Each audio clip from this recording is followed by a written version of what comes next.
امريكا عامله معايا النجم الساطع، والامريكان عارفيننا واحنا عارفينهم، وعارفين قدراتهم وعارفين قدراتنا. تفتكر امريكا تقول له خش؟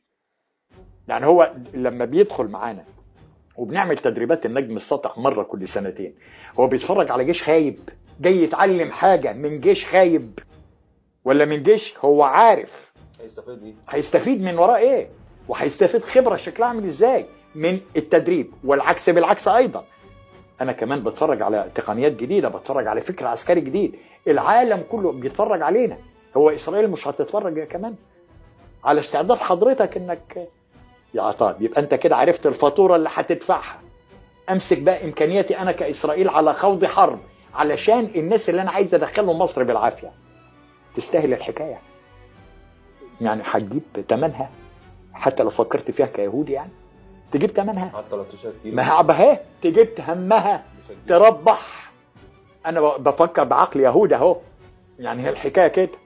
طيب اسرائيل يأست، وخدها مني، يأست يأسا مطلقا من انها تعرف تدفع بالفلسطينيين الى الاراضي المصريه.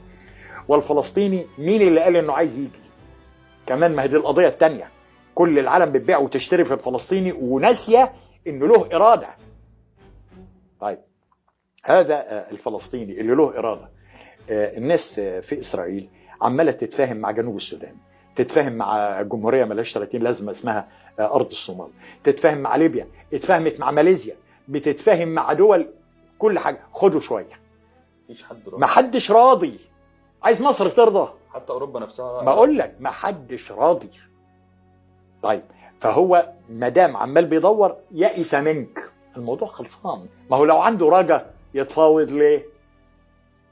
يعني في برهان مادي في ايدك اهو انه يئس. 3، انت احتليت الشريط الحدودي اللي بيني وبين غزه، فلم تعد غزه مباشره على حدودي، بقيت انت اللي مباشره على حدودي فيما يتعلق بالقطاع. صحيح. معنى تهجيرهم من سيادتك تفتح، مش كده ولا ايه؟ بالظبط. ولا انت هتاخدهم من ايديهم تحدفهم لي؟ لازم تفتح عشان تدخل كميات. طب الكلام ده مش قدام عيني ولا حاجه؟ صحيح. انا مش شايفه، مش هعرف اجهضه من اوله، من اول ما تبتدي تعمله. لا الكلام سهل، لكن البص على الخرائط، ما حدش بيبص على خريطه، ما حدش بيبص على ايه العقل اليهودي الصهيوني في اسرائيل، وكمان ما حدش باصص على قدرتك. ليه؟ لان في ناس شايفه ان القدره المصريه يا راجل مش ما تحطش في دماغك. الناس ابتدت كل ما تجيب سيره الجيش المصري يقول لك مش ده بتاع 67، هو كمان مش نفس الجيش بتاع 73. كلمه 73 ما بقتش بتتكرر.